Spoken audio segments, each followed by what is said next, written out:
Hi ನಮಸ್ಕಾರ. Mister Nagaraj Kudupli, advocate and agriculturist. ಈಗ ಇವತ್ತು ನಾನೇನು ಮಾತಾಡಕ್ಕೆ ಬಂದೇನೆ ಅಂದ್ರೆ ನಮ್ಮ ಓಣಿದು ನಮ್ಮ ಕೇರಿಯಲ್ಲಿ ಜನ ಏನು ಹೇಳ್ತಾರೆ, ಏನಪ್ಪ ನೀವೆಲ್ಲ ಕಾಂಗ್ರೆಸ್ನಾಗ ಅದಿರಿ, ಮೊದಲಿಂದನೂ ಕಾಂಗ್ರೆಸ್ಸು, ನಿಮ್ಮ ಓಣಿ ನಿಮ್ಮ ಕೇರಿನ ಸರಿ ಇಲ್ಲಲ್ಲ ಅಂತಾರೆ. ಈಗೇನಾಗಿದೆ ಅಂದರೆ ಕರ್ನಾಟಕದಲ್ಲಿ ಇವೆಲ್ಲ ಈ ಫ್ರೀ ಇವನು ಕೊಟ್ಟುಬಿಟ್ಟಿದಾರಲ್ಲ, ಭಾಗ್ಯಗಳನ್ನು ಕೊಟ್ಟಿದ್ದಾರೆ, ಅವೆಲ್ಲ ಬಡವರಿಗೆ ಮಾಡಿದರೆ ಒಳ್ಳೆಯದು. ಅದರ ಜೊತೆಗೆ ಅಭಿವೃದ್ಧಿ ಕಾರ್ಯಗಳನ್ನು ಮಾಡಿಲ್ಲ ಅಂಥೇಳಿ BJPಯ ವಾದ. ಅವ್ರ ವಾದನೂ ಸರಿ ಇದೆ. ಈಗ ನಾನೊಬ್ಬ ಕಾಂಗ್ರೆಸ್ನರಾಗಿ ನನಗೇನು ಐ ಡೋಂಟ್ ಕೇರ್, ನಾವೇನು ಯಾರಿಂದ ಏನು ಲಾಭ ತೊಗೊಳೋದು ನಿಂತಿಲ್ಲ, ಕಾಂಗ್ರೆಸ್ ಪಾರ್ಟಿಯಿಂದ ಏನು ತಿನ್ನೋದು ನಿಂತಿಲ್ಲ, ನಾವು ತಿನ್ನಿಸೋದು ನಿಂತಿಲ್ಲ. ನಾವು ಅಪ್ಪಟವಾದಂಥ ಕಾರ್ಯಕರ್ತರು. ನಾವು ಎಲ್ಲಿ ಕ್ಯಾಂಡಿಡೇಟ್ ಇರ್ತಾ ಅಲ್ಲಿ ಹೋಗಿ ದುಡಿದು ಬರ್ತವೆ, ಹೌದಾ. ಆದರೆ ಇವು ವಿಶ್ವಾಸಕ್ಕೆ ತೊಗೊಳ್ಳೋದಲ್ಲ. ಏನು ಹೈಕಮಾಂಡ್ಗೆ ಮತ್ತು ರಾಜ್ಯದ ಮುಖಂಡರಿಗೆ ಹೇಳ್ತಾನೆ, ನಾಗರಾಜ್ ಕುಡುಪ್ಲಿ, ನಾವೇನು ಇವರೆಲ್ಲ ಎಲ್ಲಿ ಏನು ದುಡಿದಾರೆ, ನಾವು ಇಂದಿರಾ ಗಾಂಧಿಗೆ ಫಂಡ್ ಎತ್ಕೊಟ್ರು 2011 ಇಂದಿರಾ ಗಾಂಧಿ ಪಾಕಿಸ್ತಾನ ಯುದ್ಧಕ್ಕೆ ಫಂಡ್ ಎತ್ಕೊಟ್ಟಾರೆ ₹79 ಅವಾಗ ನಾವು 5ನೇ ಕ್ಲಾಸ್ ಓದ್ತಿದ್ದೆ. ಸೊ ಇವ್ರಿನ್ನೂ ಹುಟ್ಟೇ ಇಲ್ಲ ಅವಾಗ, ಪ್ರಕಾಶ್ ಕೋಳಿವಾಡ್ ಹುಟ್ಟೇ ಇಲ್ಲ ಅವಾಗ. ಸೊ ಆದ್ದರಿಂದ ಈಗ ನಿನ್ನೆ ಒಂದು ನಾಟಕ ಮಾಡಿದ್ದಾರೆ. ಈಗೆಲ್ಲ 4 ದಿವಸ ಆತ್ರಿ, 4 ದಿವಸ ಆತ ಮಳೆ ಬರಕತ್ತಿ ರಣೆಬಂದ್ರಾಗ. ಆಜು ಬಾಜು ಎಲ್ಲರನ್ನೂ ವಿಚಾರ ಮಾಡ್ತಾನೆ, ಎಲ್ಲರಿಗೆ ತುಂತುರು ಹಾನಿ. ಒಂದು 3 ದಿವಸದಿಂದ ಎಲ್ಲ ಬೇರಸಿಯಾಗ ಮಳೆ ಆಗಿದೆ. ನಿನ್ನೆ ಮೋಡ ಬಿತ್ತನೆ ಮಾಡಿದ್ದಾರೆ ಇವರು. ಈಗ ಇವನೊಬ್ಬನ ಮಾಡೋಕೆ 6 ಶಾಸಕರದು ಬೆಂಬಲ ಬೇಕಾಗಿತ್ತು, ಯಾರೂ ಇದು ಮಾಡಲಿಲ್ಲ. ಇವನೊಬ್ಬನೇ ಕ್ರೆಡಿಟ್ ತೊಗೊಂತಾನೆ. ನಾವು ಈಗ ಮುಂದೆ ಏನೇನು ಸಾದಾಗ ತಾನು CM ಆಗ್ಬೇಕು ಅದರಿ ಇವರೆಲ್ಲ. ಮತ್ತು ಅವರಪ್ಪರ ಕೋಳಿವಾಡ್ರ 72ರಿಂದ ಅದರ ಕಾಂಗ್ರೆಸ್ನಾಗ, ಮತ್ತು ಹೈಕಮಾಂಡಿಂದ ಅಲ್ಲಿಂದ ಇಲ್ಲಿವರೆಗೂ ಗೊತ್ತು. ಇನ್ಫ್ಲುಯೆನ್ಸ್ ಮಾಡಿ ಟಿಕೆಟ್ ತಂದ್ರು, ಇನ್ಫ್ಲುಯೆನ್ಸ್ ಮಾಡಿ ಈಗ ಮಿನಿಸ್ಟರ್ ಆದರೂ ಏನು ಅದ್ರಾಗೇನು ಇದು ಇಲ್ಲ. ಅವರು ಎಲ್ಲ ಗಿಮಿಕ್ಸ್ ಅದಾವು, ಅವು ಹೇಳಂಗಿಲ್ಲ. ನಾನು ಕಾಂಗ್ರೆಸ್ ಪಾರ್ಟಿಗಿದ್ದು ಅವ್ನು ಹೇಳಂಗಿಲ್ಲ, ಗಿಮಿಕ್ಸ್ ಅದಾವು. ಅವ್ರಿಗೆ ಹೆಂಗೆ ಟಿಕೆಟ್ ತರಬೇಕು, ಹೆಂಗೆ ಮಂತ್ರಿ ಆಗಬೇಕು ಮಾಡಬೇಕು ಅಂತ ಭಾರಿ ಕಷ್ಟಪಡ್ತಾರೆ, ಭಾರಿ ಪ್ರಯತ್ನ ಮಾಡ್ತಾರೆ.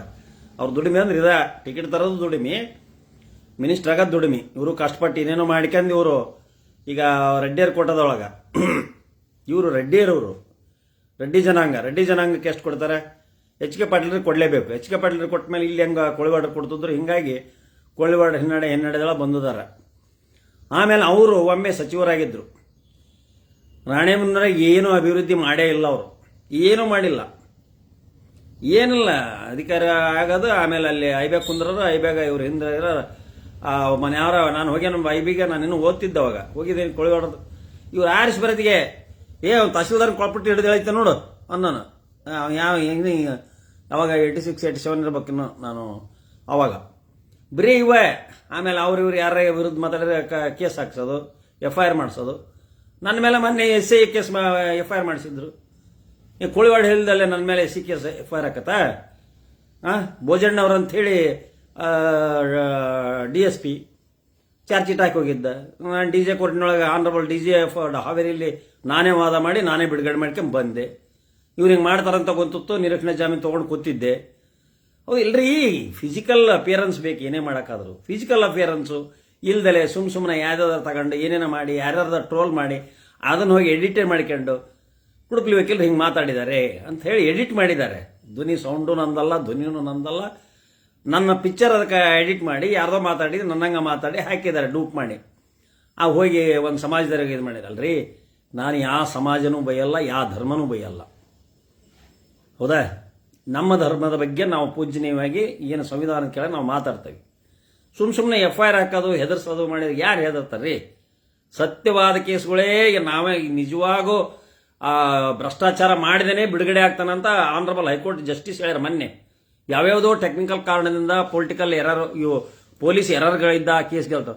ಮೊನ್ನೆ ಮರ್ಡರ್ ಕೇಸ್ ಗೆದ್ದು ಬಂದೆ 302 ಆಕ್ಚುಲಿ ಇದನ್ನು ಮರ್ಡರ್ ಮಾಡಿದಾರ ಅಂತ ಕೇಸ್ ಇತ್ತು. 13 ಮಂದಿ ಸಾಕ್ಷಿ ಹೇಳಿದ್ದಾರೆ. ಅದರಲ್ಲಿ ಟೆಕ್ನಿಕಲ್ ಗ್ರೌಂಡನ್ನು ನಾನು ಪ್ರತಿಯೊಂದು ಹಂತದಲ್ಲಿ ಟೆಕ್ನಿಕಲ್ ಗ್ರೌಂಡನ್ನು ಅರೇಂಜ್ ಮಾಡ್ಕೊಂತ ಹೋದೆ. 13 ಸಾಕ್ಷಿಗಳಲ್ಲಿ ಪ್ರೂವ್ ಮಾಡಲಿಕ್ಕೆ, ಪ್ರಾಸಿಕ್ಯೂಷನ್ ಪ್ರೂವ್ ಮಾಡಲಿಕ್ಕೆ ಎವಿಡೆನ್ಸ್ ಇಲ್ಲದ ಥರ ಆಯ್ತದು. ಆದ್ದರಿಂದ ನನಗೆ ಹೆಮ್ಮೆಯಿಂದ ಹೇಳ್ಕೊಂತೀನಿ, ನಾನು ಕೊಪ್ಪಳದಲ್ಲಿ ಆನರಬಲ್ ಪ್ರಿನ್ಸಿಪಲ್ DJ ಕೋರ್ಟ್ ಮುಂದೆ ಆ ಕೇಸನ್ನು ನಾನು ಗೆದ್ದಿದ್ದೀನಿ. ಐ ಥಿಂಕ್ ಮೊನ್ನೆ ಆಗಸ್ಟ್ 29ಕ್ಕೆ ಜಜ್ಮೆಂಟ್ ಆಗಿ, ಹೋದ ವರ್ಷ ಜಜ್ಮೆಂಟ್ ಆಗಿ ಬಿಡುಗಡೆ ಆಗಿತ್ತು. ನನ್ನ 32 ಇಯರ್ಸ್ ಜರ್ನಿಯಲ್ಲಿ ನಾನು ಅಂಥ ಒಂದು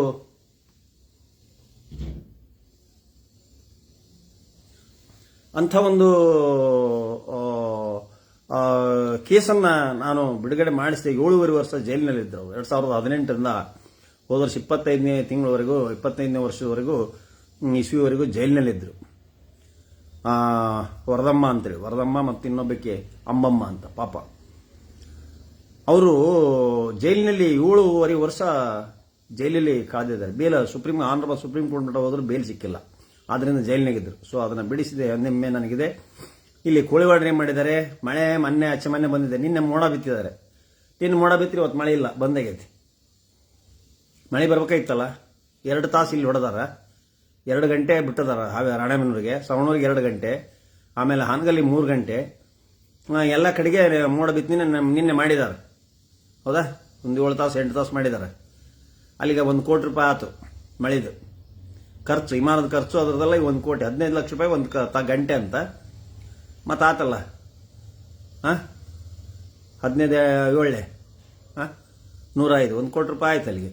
ಓಕೆ. ಸೊ ಆದ್ದರಿಂದ ವಿಶ್ವನಾಥ್ ಪಾಟೀಲ್, ರಾಕೇಶ್ ಹುಂಡೇಕರ್, ಸೀನು ಮಾರುತಿ ರಾಕ್.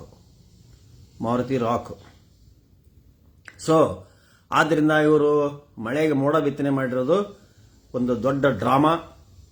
ರೈತರೆಲ್ಲ ಹಾಸ್ಯಾಸ್ಪದವಾಗಿ ನಗ್ತಾ ಇದ್ದಾರೆ.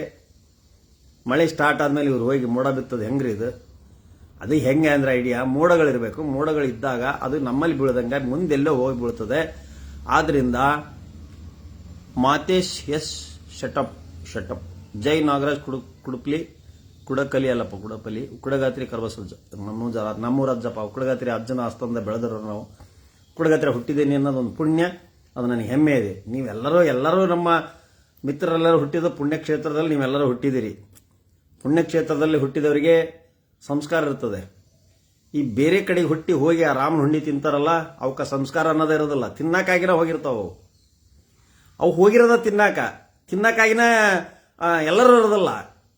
ಕೆಲವೊಬ್ಬರು ಅದ್ರಾಗಿರೋರು ತಿನ್ನಕ್ಕಾಗಿ ಕಾವಿ ಹಾಕ್ಕೊಳ್ಳೋದು, ತಿನ್ನಕ್ಕಾಗಿ ಡಾಂಬಿಕ ಪೂಜೆ ಮಾಡುವರು. ಮಿಂಚಲೆನ್ನುತ್ತ ಬಹು ಜ್ಯೋತಿಯನ್ನು ಹಚ್ಚಿ ಡಾಂಬಿಕ ಪೂಜೆಯ ಮಾಡುವರಯ್ಯ ಅಂತ ದಾಸರು ಹೇಳಿದ್ದಾರೆ. ಅದ ಜ್ಯೋತಿ ಹಚ್ಚಿ ಎಲ್ಲ ರೇಷ್ಮೆ ಪಿತಾಂಬರ ಅದು ಇದು ಹೆಕ್ಕಂದು ಹಿಂಗೆ ಮಾಡ್ಕೊಂಡು ಒಳಗೆ ಹೊಲಸು ಮನಸ್ಸು ಇಟ್ಕೊಂಡು ಇದೇ ಅಂತರಂಗ ಸುದ್ದಿ, ಇದೇ ಬಹಿರಂಗ ಸುದ್ದಿ ಅಂತ ಬಸವಣ್ಣವ್ರು ಹೇಳಿದ್ದಾರೆ. ಅಂತರಂಗವನ್ನು ಶುದ್ಧ ಇಟ್ಕ, ಯಾವ ದೇವ್ರ ಪೂಜೆ ಮಾಡೋ ಅವಶ್ಯಕತೆ ಇಲ್ಲ. ನಮ್ಮ ಮನಸ್ಸನ್ನು ಶುದ್ಧವಾಗಿ ಇಟ್ಕೊಂಡ್ರೆ ದ್ಯಾಟ್ ಇಸ್ ದಿ ಗಾಡ್. ಸೀನು ಉಕ್ಕಡಗಾತ್ರಿ ಕರ್ಬಸಜ್ಜ. ನಮ್ಮ ಉಕ್ಕಡಗಾತ್ರಿ ಕರ್ಬಸಜ್ಜ ಅದ್ಭುತವಾದಂಥ ಸನ್ಯಾಸಿಯಪ್ಪ. 1 ರೂಪಾಯಿ ಇಟ್ಕೊಂಡ್ಲೆ ಏನಲ್ಲ, ಅಲ್ಲೇ ಜೀವೈಕ್ಯ ಆಗಿದೆ. 21 ಅಡಿ ಆಳದ ಒಳಗೆ ಜೀವೈಕ್ಯ ಆಗಿದೆ. ನಮ್ಮ ಮಂಥನಗಳಿಗೆ ಹೊತ್ತಿಗೆ ಅಜ್ಜನವರ ಮಂಥನ ಮತ್ತು ನಮ್ಮ ಶಿವರಾಮಪ್ಪಜ್ಜವರ ಮಂಥನದೊಳಗೆ ನಮ್ಮವ್ರ ಸೇವೆ ಮಾಡಿದ್ರಿಂದ ಅಲ್ಲಿ ಯಾವ ರೀತಿ ಇನ್ನೂ ಸ್ಕೆಲಿಟನ್ ಅಜ್ಜವ್ರದ್ದು ಇನ್ನೂ ಹಂಗೆ ಇದೆ. ಅವ್ರ ಕಮಂಡಲ, ಅವ್ರ ಇದು ತೀರ್ಥ ಗಿಂಡಿ, ವಿಭೂತಿ, ರುದ್ರಾಕ್ಷಿಗಳು ಎಲ್ಲ ಹಾಗೇ ಇದ್ದಾವೆ. ಅಜ್ಜನ ಕೂದಲುಗಳು ಪೂರ ಜಟ ಬಿಟ್ಟದ್ದು, ಗಡ್ಡ ಎಲ್ಲ ಹಾಗೇ ಇದೆ. ಅಜ್ಜನ ಹಣೆ ಮೇಲೆ ವಿಭೂತಿ ಸಹಿತ ಹಾಗೇ ಇದೆ. ಆ ಸ್ಕೆಲಿಟನ್ಸ್ ಅವೆಲ್ಲ ಹಾಗೇ ಇದ್ದಾವೆ. ಸ್ಕಿನ್ ಡ್ರೈ ಆಗಿದೆ. ಅವೆಲ್ಲವೂ ನಮಗೆ ಒಂದು ಯಾವುದೋ ಇದರಿಂದ 21 ಅಡಿಯಲ್ಲಿ ಈಗೇನೋ ನಮ್ಮ ಅಜ್ಜನ ಗದ್ದಿಗೆ ಇದೆಯಲ್ಲ, ನೀವು ಹೋಗಿ ನೋಡ್ತೀರಿ. ಅಜ್ಜನ ಗದ್ದಿಗೆ ಶಿವಪೂಜೆ ಶಿವಲಿಂಗ ಮಾಡ್ತಾ ಕೂತಿದಾರಲ್ಲ ಅಜ್ಜರು, ಆ ಕೆಳಗೆ 21 ಅಡಿ ಆಳದಲ್ಲಿ ನೆಲಮಾಳಿಗೆ ಇದೆ. ಆ ನೆಲಮಾಳಿಗೆಯಲ್ಲಿ ಕಲ್ಲಿನ ಹಂದರ ಇದೆ. ಆ ನೆಲಮಾಳಿಗೆಯಲ್ಲಿ ಅವರು ಜೀವೈಕ್ಯ ಆಗಿದ್ದಾರೆ. ಎಲ್ಲಿ 17ನೇ ಶತಮಾನದಾಗ. 17ನೇ ಶತಮಾನದಲ್ಲಿ ತುಕ್ಕಪ್ಪಜ್ಜ, ನಾಗಪ್ಪಜ್ಜ ಅಂತ ಅವ್ರ ಭಕ್ತರು. ಆ ನಾಗಪ್ಪಜ್ಜವ್ರ ಹೆಸರು ನನಗಿಟ್ಟಿದೆ.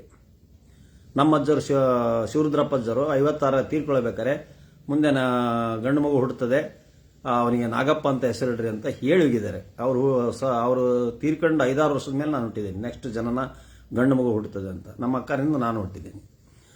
ಸೊ ಅದರಿಂದ ಆ ವರದಾನ ಅವೆಲ್ಲ ಇರ್ತವೆ. ಆದ್ದರಿಂದ ದೇವರು ಅನ್ನೋದಿದೆ.